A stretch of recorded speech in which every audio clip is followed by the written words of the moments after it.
The views and opinions expressed by the hosts and the guests do not reflect those of the show, the management, and the company.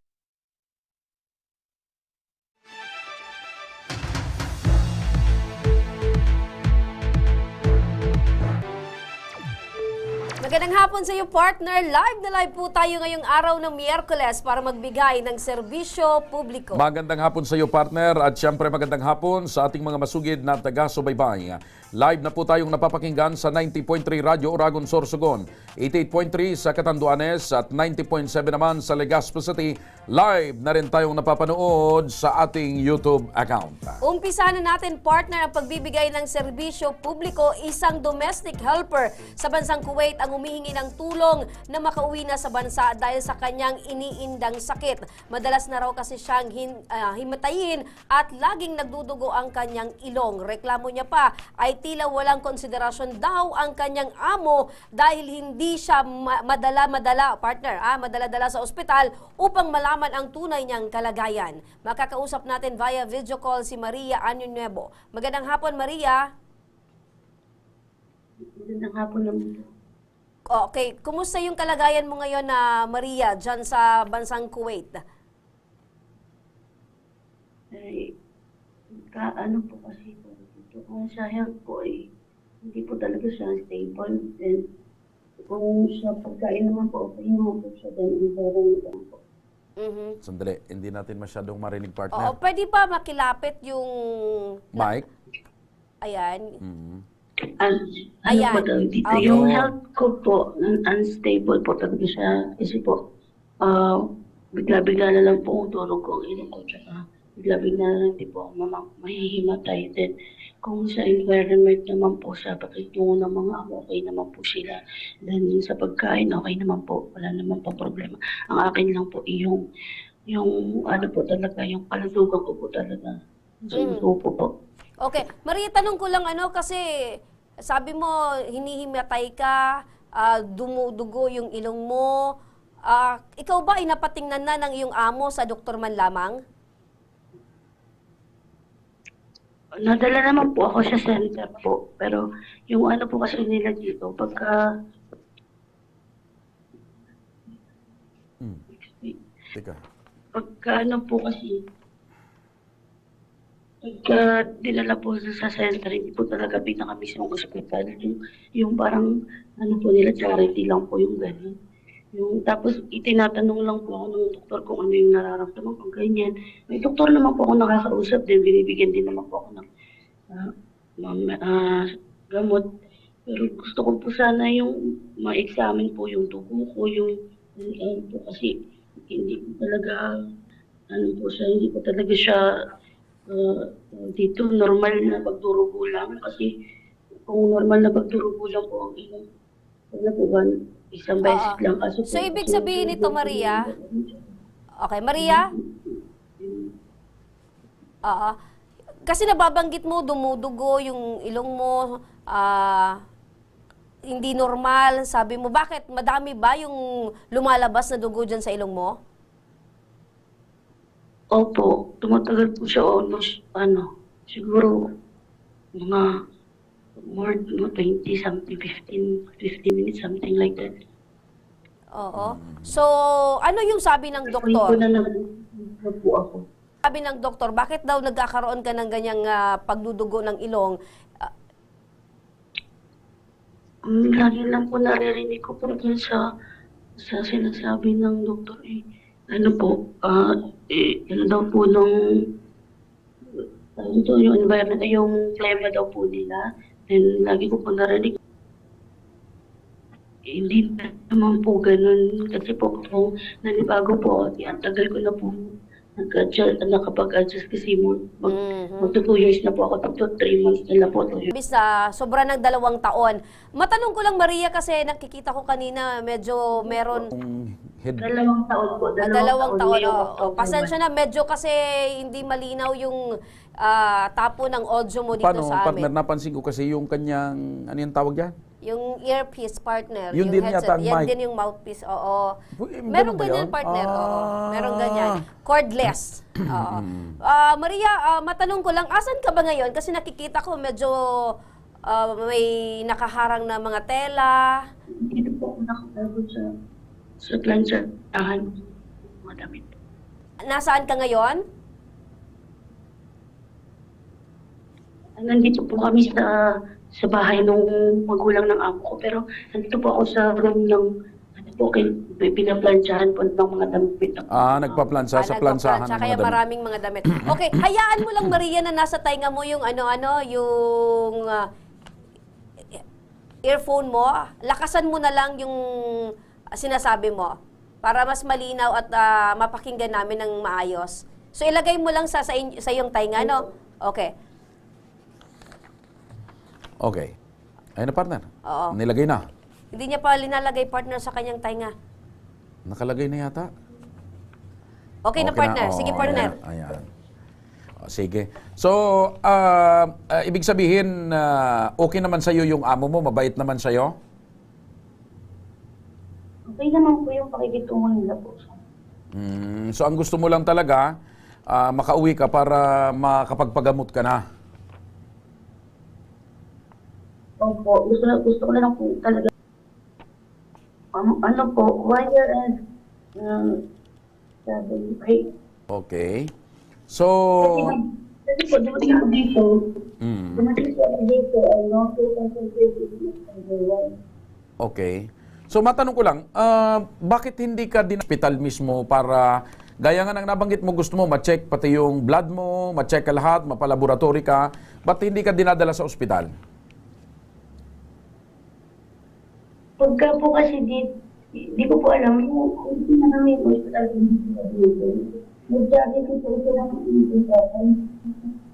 Pero patulog po sa akin, hindi po na po ako nagsalita. Okay. So, ano lang ang sabi sa iyo ng ng employer mo? Kapag sinusumpugan medyo nagdurugo yung kwan mo, tinihimatay ka, anong sabi ng employer mo? Wala. Wala, partner. Wala po. Ako lang po ang nag-insist na I want to go to the doctor. So wala lang, patay malisya lang sila, parang baliwala lang sa kanila, kahit himatayin ka saka nagdurugo, hindi sila yung natataranta para ipagamot ka. Mo, makakausap natin via video call si Attorney Sherilyn Malonzo, ang Director ng Operations Center ng Overseas Workers Welfare Administration. Magandang hapon po sa iyo, Attorney Malonzo. Magandang hapon po. Ayan, Attorney, napakinggan po natin. Napakinggan po natin si Maria. Maari po ba natin siyang matulungan na makauwi na dito po sa Pilipinas? Dahilan po meron po siyang iniindang karamdaman, lagi daw pong dumudugo itong ilong niya at palagi daw po siyang hinihimatay. Opo, actually yung case po ni Maria po, since we were informed about her case bago po tayo mag-air, a few minutes before, tinawagan na po namin yung kanyang Philippine Recruitment Agency, si Good Day Recruitment po, At sinabi niya po, pakiconfirm Maria, na kausap ka daw ng parang welfare officer ng Good Day Recruitment. At sinabi nga po na dinala lang po sa clinic. Kasi tinanong namin kung nalapatan na ba ito ng sapat po na medical assistance kasi nasa standard employment contract po ng ating mga household service worker na ito po ay obligasyon. Siya po ay bigyan ng free medical assistance po, So, ibig sabihin, dadalhin sa ospital kung may nararamdaman po at kung kinakailangan pong ipatest like laboratory o kung ano po yung sasabihin po ng doktor, pati po medicine po ay dapat po pinoprovide po ng employer. Ayun. At yun po, ma'am. At sa ganito pong instance po, Attorney, dahil hindi po magawa ng kanyang amo na madala po ito sa ospital, lagi na lang daw po sa clinic at hindi man lang mapalaboratory, meron po bang violation ito pong kanyang amo? Actually po, ito po, ang procedure po kasi ganito, ma'am. Una-una po, we cannot call directly po the employer, Ang the one na tumatawag po ay ang kanya pong FRA or agency po dyan po sa Kuwait. And then kami ay nakikipag-coordinate din sa welfare officer namin para kalampagin po yung ating yung counterpart agency po JW. Pananagutan po ng employer yan, kakabayaan po yan eh. Opo. So negligence po yan. So maaari po siyang makasuhan later on po. Opo. Since pananagutan po ito ng kanyang employer, liable din po ba ang kanyang FRA at itong local employment agency kung sakali pong may mangyaring hindi po kaya-aya or masama po? Hindi po, kung sila po ay nagkulang, no, or failure to monitor po. Kasi po, under po sa ating batas, sa Department of Migrant Workers Rules and Regulations, formerly POE Rules and Regulations, meron po tayong tinatawag na joint and solidary liability. Ibig sabihin, meron pong tatlo, no, na magiging liable po pag hindi po Na kapag may sakit, yung OFW ay kailangang sagutin yan at ipa-ospital, pati yung gamot, ipalaboratory ng amo. So kung hindi po ito ginagawa ng amo sa mga katulad po na sitwasyon, yung pong mga kababayan pa natin dyan sa abroad, saan po sila dapat lumapit or dapat na ho ba sila kaagad mag-report o magsumbong sa kanilang agency kapag ganun ang nangyayari? Yes po, sir. Una po, agency po muna. Kasi po, obligation po ng agency po dito sa Pilipinas, hindi yung pag nakarating na po, like katulad ni Maria Cristina, nakarating na dyan sa Kuwait, wala na siyang pakialam. Hindi po pwede yun. Dapat, hanggang matapos yung kontrata niya, hanggang makabalik siya ng safe sa Pilipinas, yun po ay dapat minomonitor po ng mga agencies niya po. Opo. Ayun. So, Attorney, marami po yung mga nanonood po sa atin. Nakakarating po itong programa natin sa ibang bansa. At for sure, meron din pong mga Yung mga gaya kamag-anakan, Opo, mga kamag-anak gaya ng nitong mga sitwasyon OFW. ang nahihirapan po na kung ano yung dapat nilang gawin. Baka po meron po kayong pwedeng mensahe na makatulong po sa ating mga tagapanood. Go ahead po, Attorney. Maraming salamat po. Una-una po, sa ating mga kababayan po, meron po kaming OWA hotline. OWA hotline 1348 kung kayo po ay nasa Pilipinas. Halimbawa, nakausap yung mga kamag-anak nyo po. Pwede po mag-dial sa hotline 1348 pag nasa Metro Manila po. Using your landline, using a mobile po naman po. Or kung ikaw ay nasa probinsya, dadagdagan mo lang ng 02. Kung ikaw po ay nasa abroad, pwede mong dagdagan ng positive 6321348. Meron din po kaming OWA OPC official Facebook. Mag-message lang po kayo sa amin. Ang aming pong opisina sa Operation Center ng OWA po ay it operates 24/7. So, lagi po may sasagot po sa inyo dyan. Kahit po bagyo, Pasko, or bagong taon or holidays, no? Lagi pong may sasagot po sa inyo. So, sana po, I hope na ipa-flash po sa screen ngayon yung aming mga contact numbers po. Meron din po kaming WhatsApp and Viber numbers. Kasi lahat po, ito po ay free, no? Kailangan mo lang wipe po, connection po sa ating mga kababayan po. Ito po mostly ang ginagamit ng ating mga kababayan po abroad. Pag nag-reach out po kayo sa amin, rest assured po na aming pong continuously monitor po ang inyong case at matutulungan po namin kayo sa mga hinaing nyo po, like request for repatriation po. Opo, Maraming salamat po. Thank you po, Attorney. Opo, naka-flash po sa aming screen. Ito pong OWA hotline. Opo. Maraming salamat po, Attorney, sa inyong pong panahon at oras. At Mabuhay mabuhay po po kayo dyan sa OWA. Thank you, ma'am. Ayun, partner. Welcome po, welcome po. Okay. So, yung hotline partner ng OWA ay naka-flash kanina at sabi ni Attorney, 24/7 partner na may nakabantay at nagre-reply sa anumang concern. So, kumbaga, action agad Yes, ang OWA. partner. Kumbaga, ginagampanan talaga nila yung kanilang trabaho. Aha. Balikan lang natin yung OFW. Si Maria. Maria, Yes po. napakinggan mo ba yung paliwanag ng kausap natin mula sa OWA?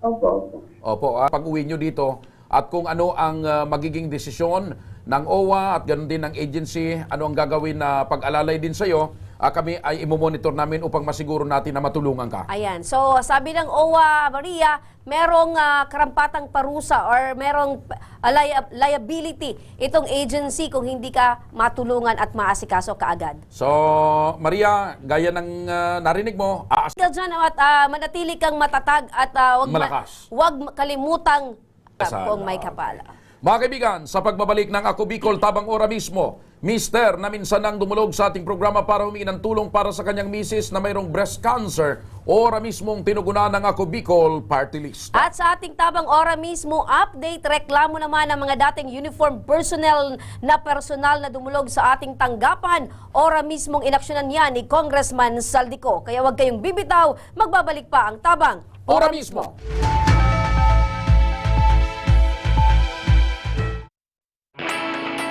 Naghahanap ka ba ng trabaho? Marunong ka bang mag-shoot ng video? Mag-edit? Magaling ka ba sa social media? Willing ka bang matuto? Graduate ng journalism o may alam na sa media? Apply na dahil naghahanap kami ng videographers para sa Camarines Norte, Sorsogon, Camarines Sur, Catanduanes at Masbate. Ipadala ang inyong resume sa Action Call Center at gmail.com at maging pinakabagong miyembro ng aming team. Tara na! Apply na!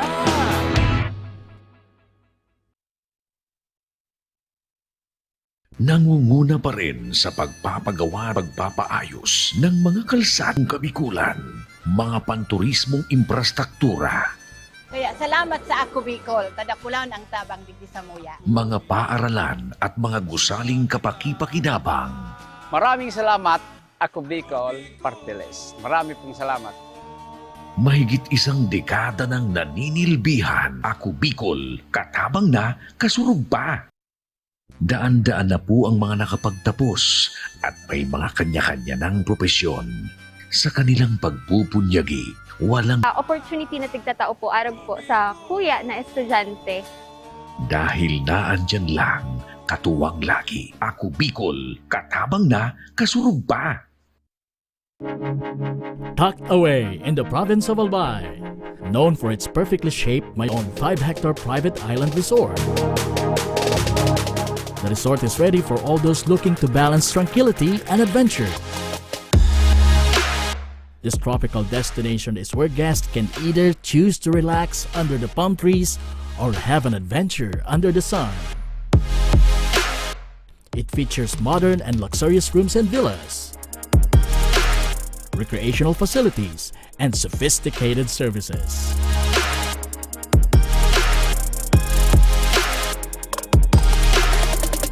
Come and experience Misibis Bay Resort, your tropical island getaway.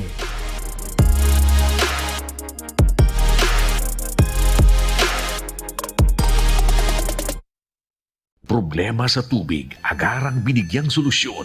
Nagpatayo ng mga solar-powered water supply system sa mga liblib na lugar.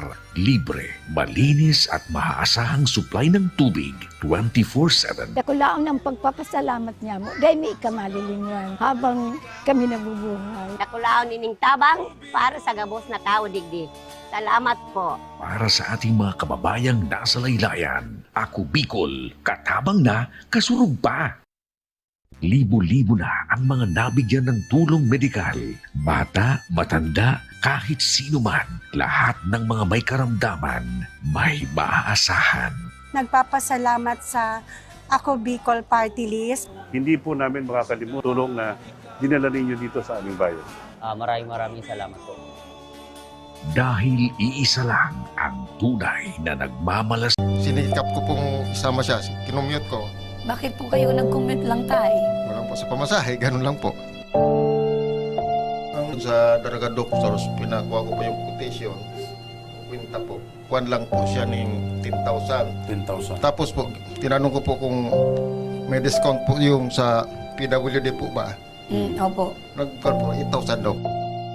Kanina po, nakita ko nga si tatay na lumapit po sa Tabang Ora mismo ni Kong Saldi. Ang naging tugon sa isang haligi ng tahanan na humingi ng tulong sa programang Ako Bicol Tabang Ora mismo ni Congressman Saldico na si Tatay Gilberto Oflir para sa kanyang minamang asawa na dumaranas ng stage 3 breast cancer.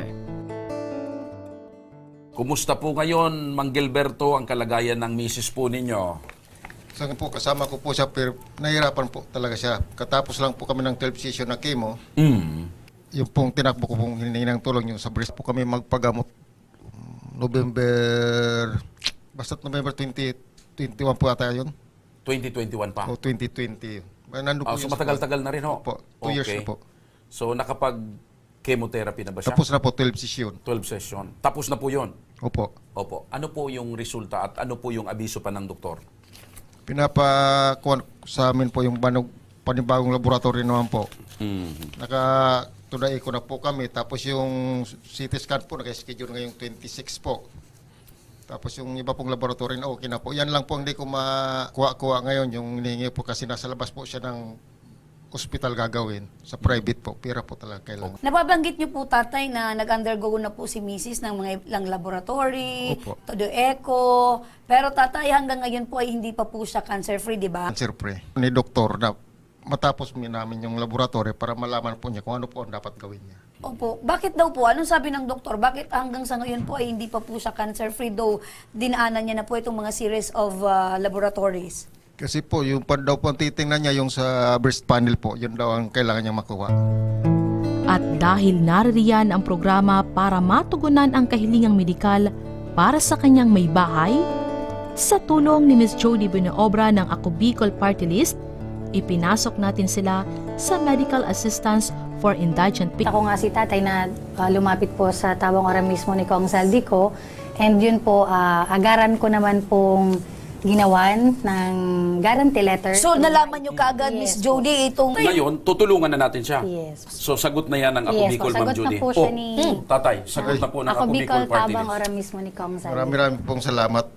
Ngayon lang po ako nag-randidig. Salamat po sa tabang ora mismo. Opo, maliban po dyan, tatay. Sabi mo, ilan lang yung pera mo pagpunta mo rito? 300 lang po. Ilan na lang ang natira? Barya na lang po siguro. Barya. Pamasahe mo muna. Pamasahe 100 po. plus. Ayan, meron ka po. Eto po, May magagamit. tatay, tanggapin niyo po itong cash assistance. Galing po ito sa programang Ako Bicol, tabang ora mismo. Maraming salamat po. Maliban pa dyan, tatay, dahil hindi ka nakapag-construction ngayon, siyempre wala kang kita. Opo. May kailangan ng pagkonsumo. May regalo pa ang Ako Bicol tabang ora mismo ni Congressman Saldico sa iyo na Grocery packs. grocery package. Ayan. Ayan, o, tatay. Tatay. Sir, maraming salamat po sa tabang na tatao po nindo sa mga araw ko pong nangaepo na sana po magdakol pang taong arog sa imong nagtatabang sa muyang nagtitios. Matapos nating matugunan ang ora mismong pangangailangan ni Nanay Rosel, muling binisita ng Team Tabang Ora mismo ni Congressman Saldico ang mag-asawa. Nanay, good afternoon po. Hi, Nanay Rosel. Kamusta po? Taba na ako. Yun daw po yung epekto nung Nang maabot namin ang kanilang lugar sa Ligao City, Nanay Rosel, asan pong bahagi? Kanan, kaliwa po? Ito po. Nung nakapanyo na lumalaki na nga yung bukol, masakit po ba? May naramdaman tayong hapdi? Ano Wala po po, ma'am. Wala. Bukol lang siya na matigas, ganito katigas. Ano po yung naudyok sa inyo na, magpapa-hospital na ako, magpapa-check up? Pumutok na po siya, ma'am. Magpasalamat po akong makapunta.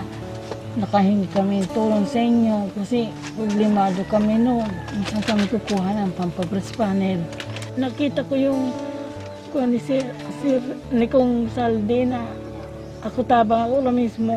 Nag-comment po ako. Naghingi pa ako ng tulong. Tapos mga ilang araw po may nag-text sa akin. sa kwento ni Nanay Rosel, hindi maikakaila na ang kanyang pagtitiwala sa Diyos ang siyang nagbibigay ng kapayapaan sa gitna ng kanyang pinagdadaanan. Kaya pag magkikemo, nakikinig lang ng mga worship song. Yung pagpapray ko kay Lord na ginaid ako ni Lord na kung saan ako pwedeng humingi. Nakakaantig na masaksihan ang katapangan nila Nanay Rosel at ng kanyang asawa na si Tatay Gilberto. Parang nabablangko ko kuminsan iniisip ko minsan mag-house to house, magdala ng mga papel. Kaya lang di ko kaya, naiya talaga ako. Sa awa ng Diyos, siguro may nag-guide sa amin, lumapit po ako sa IKB.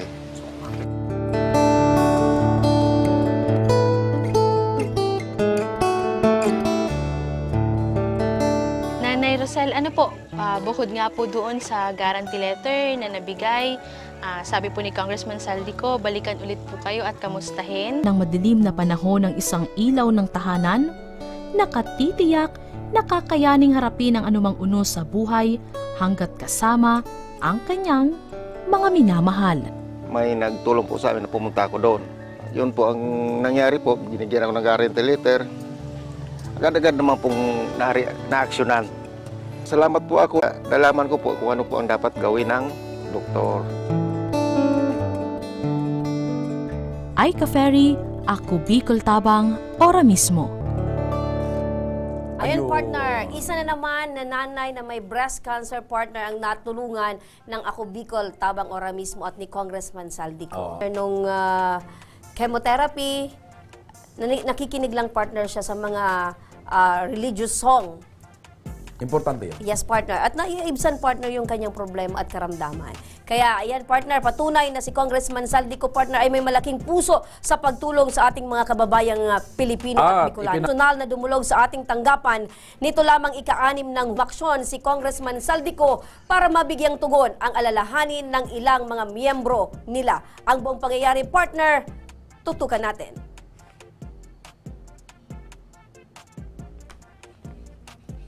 Sandali lang, partner. At medyo... Alam mo, partner, naalala mo yung mga Yes. dating uniform personnel na halos Rumentado. rumentado. Alam mo, partner, kwan kasi, sa dami nila, tapos buwan na yung nakakalipas. Ang mga tao, partner, kapag ganun na yung sitwasyon, buryong na eh. Wala na kuminsan sa... Na syempre makakapadala ng pera dahil sa trabaho. Panoorin natin yan, partner. Ang buong pangyayari, panoorin po natin ito.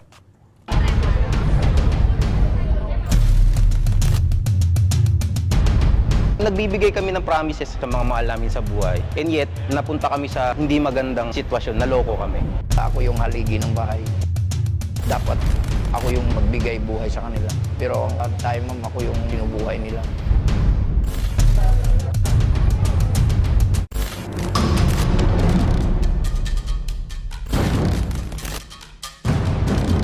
Umaapaw sa galit.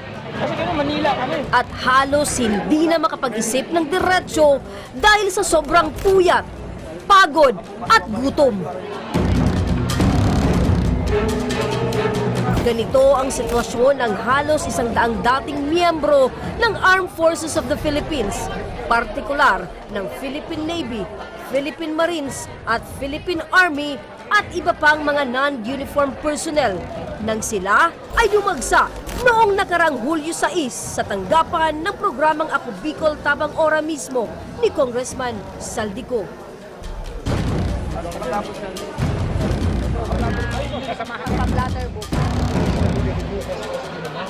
Subalit nang makuha na raw ni Mary Rose ang kanilang mga importanteng dokumento, ay naglaho na raw ito na parang bula at hindi na nila mahagila pang muli.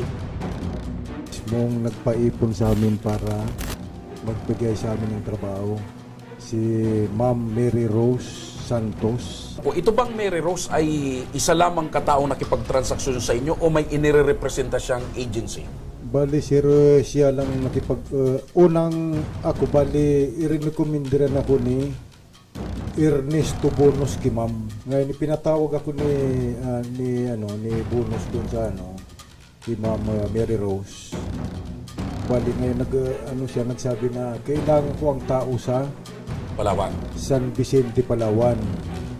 Hindi pa niya sinabi nung na ganito kalaki ay karami ang kailangan. Hindi ko po siya personal nakilala. Pero ang nangyari po kasi nasa military po kami, mga ex-military. Mga ex-military po kayo? Kasi sa amin, sa ex-military, once na yung kabatch ko, tinawagan ako, yung kabatch niya, tinawagan, connect na yan sa mga members ng elite forces ng Pilipinas. Matindi itong si Mary Rose. Akalain mo ang tinarget na rekrutin. Etong mga dating nasa serbisyo, partner. Isa sa mga nabiktima ni Mary Rose ay ang dating sundalo na si Richard de la Peña na mula pa sa Southern Leyte. Hindi ko talaga yan kilala kasi taga-Leyte ako. Kumbaga, Kwento naman ni Catherine na kumbinsi rin ang kanyang mister na isa ring ranger dahil sa laki ng sweldo. Mga asawa ko po may trabaho po siya sa Manila pero sakto po nagbakasyon siya. and then nakausap niya po yung isang senior niya. In-invite siya kasi po maganda nga po yung offer. Ang offer is 40 to 45,000. Yung asawa mo, ex-con din? Yes po, ex-ranger po yung asawa ko. The very start pa lang po nang pumunta doon yung asawa ko, tinanong ko na siya kung anong pangalan ng company, sinong may-ari. US company daw po, pero parang connected din po sa Europe. 3 araw po silang nandoon, ma'am, para sa biometrics na kailangan daw Saan? po. Nandun sa? Sa UAS po. Ano-ano po yung mga hiningi ni Mary Rose sa inyo? Yung mga requirements po, yung nakatabings po, yung lahat. And then kasama din po doon lahat ng mga sa family kasi cover daw po ng benefits. Insurance. Family. May kaso ba na hiningi? Wala po.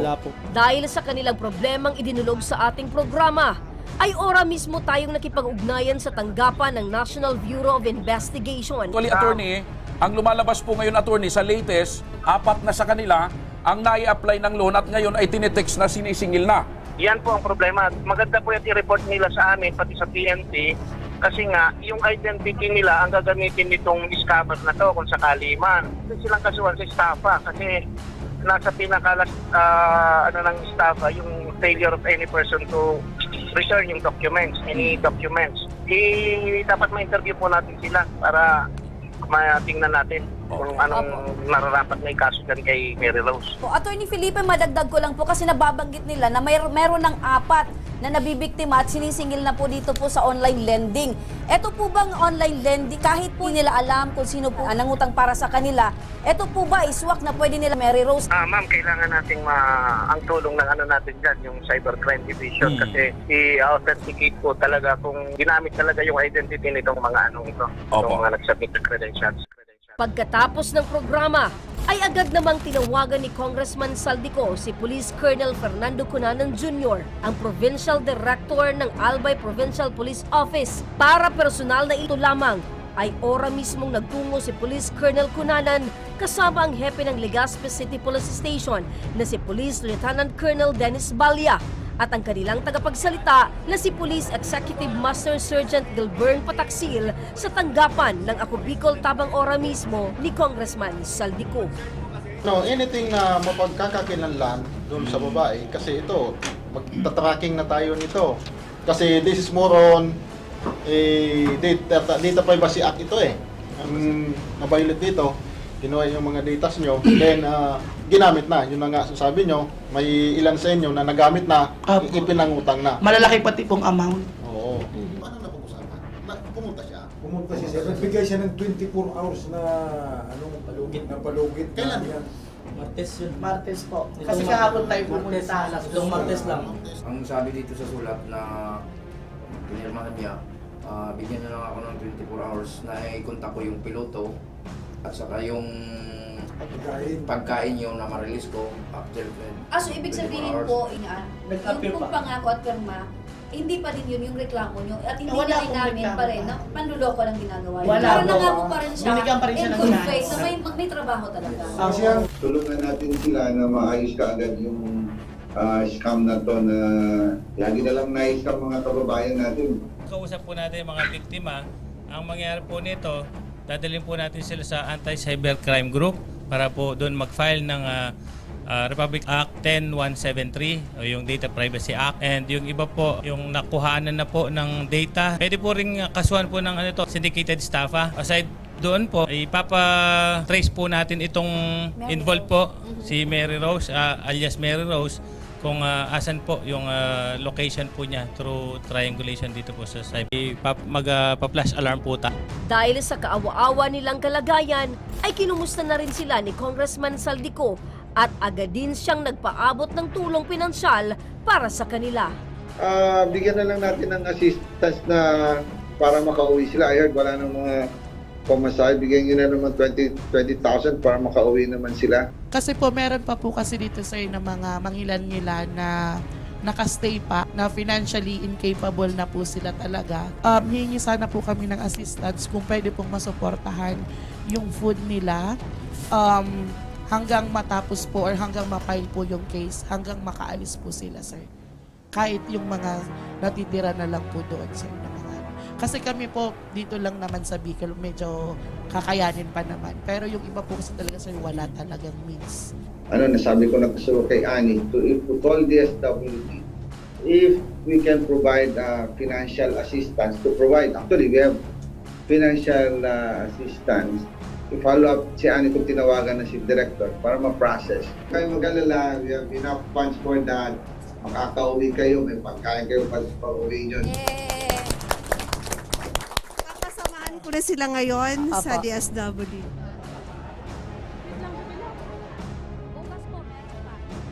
Ora mismo silang inasikaso ng Team Tabang Ora mismo at inabot ang halagang 20,000 pesos mula kay Congressman Saldico para sa kanilang mga pangunahing pangangailangan tulad ng pagkain at pamasahe sa araw na iyon.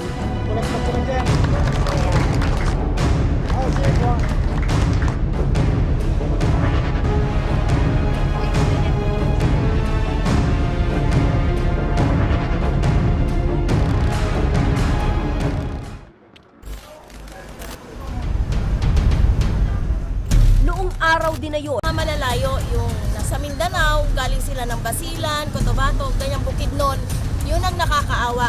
Umalis po sila dito ng walang kapera-pera. Pumunta sila ng Maynila na libre yung pamasahe. Paano po yun pagdating nila ng Maynila? Lalong kaawa-awa sila kasi wala na talaga silang pera. Gutom, lamig, yung ulan. Nandito sila nakatira dito sila dati sa labas. Sa kalsada. Opo, yun nasa kalsada sila lahat. Wala po talaga. Kahit malalim na ang gabi, hindi pa rin nagpatinag ang aming team para masamahan ang mga nagrereklamo sa tanggapan ng UWAS Municipal Police Station at makapagsampa ng formal na reklamo laban kay Mary Rose. Recruiter natin na hindi nga siya hingi ng monetary consideration dun sa mga kinukuha niyang nire-recruit niya.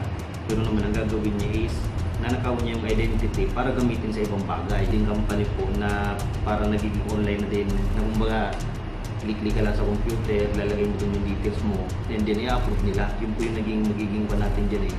Kaya po sana may alert yung mga lending companies po natin na kung sakali nga po maging mas maigpit sa kumbaga pag-approve ng loans and other transactions po sa kanila. So may mga paraan naman po tayo para ma-verify naman po natin yan. May mga police station naman tayo na pwedeng lapitan, pwede naman po tayo makisuyo kung talaga ang totoo. Matapos nilang makapagpa-blatter, inasikaso na ng Team Tabang Ora mismo ang isa pa sa mga naipangako ni Congressman Saldico para sa kanilang hiling na mabigyan ng transportation assistance at allowance ang kanilang mga kasamahan mula sa malalayong probinsya sa pamamagitan ng programa ng Assistance to Individuals in Crisis Situations. Yung tingin namin sa sarili namin kasi karamihan sa amin, mga kamag-anak namin, napakwentuhan namin na hindi maganda yung pupuntahan namin trabaho. Malaki yung sasahurin namin, bibili kita ng ganito, bibili kita ng ganyan. Ako na bahala sumagot sa ganito. Nagbibigay kami ng promises sa mga kakilala namin o sa mga mahal namin sa buhay. And yet, napunta kami sa hindi magandang sitwasyon, naloko kami. Ang magbabalik sa'yo ng ganti yung nasa taas. Sa lahat ng niloko mo rito, masasabi ko lang, magbago ka na. Kasi baka dumating ang time na maging problema mo yan habang buhay. Yung ginagawa mo na panloloko sa mga tao. Sa anak ko, yung asawa ko buntis, naawa ako doon. Kaysa sarili ko kasi siyempre ma'am, kumbaga ako yung haligi ng bahay. Kumbaga ako yung dapat ako yung magbigay buhay sa kanila. Habang sila ay naghihintay na makatanggap ng financial assistance, ay binigyan na muna sila ng hapunan ng tanggapan ng DSWD.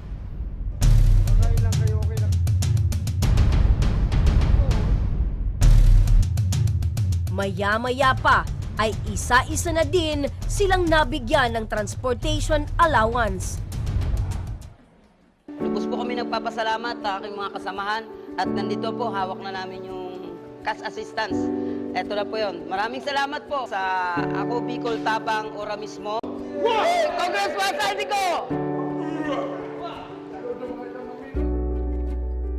Sinubok man sila ng tadhana at hindi nakuha ang ipinangakong trabaho na may malaking sweldo.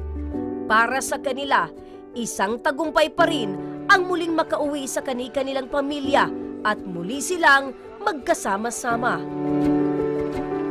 Isang patunay lang ito na ang programang Ako Bicol Tabang Ora mismo ni Congressman Saldico ay walang pinipiling tulungan, lalo na sa oras ng pangangailangan ng ating mga kababayan.